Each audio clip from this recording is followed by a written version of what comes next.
तुम्हारा शहर गुस्से की बदबू और धुएं से भरा हुआ है। तुम्हारी आहों और हम की सदाओं से सारी फिजा गूंज रही है। मैं आहों को गिनने से लाचार हूँ और मैं अजीम एडिपस तुम्हारे पास आया हूँ। ए अजीम पुरानी नस्ल के लोगों, तुम्हें बोलने का हक हासिल है।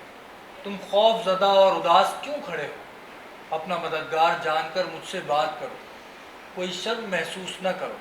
तुम्हें इस हालत में देखकर मैं खुद परेशान हो गया हूँ। पर रो रहा है और इस धरती के दुख पर रो रहा है।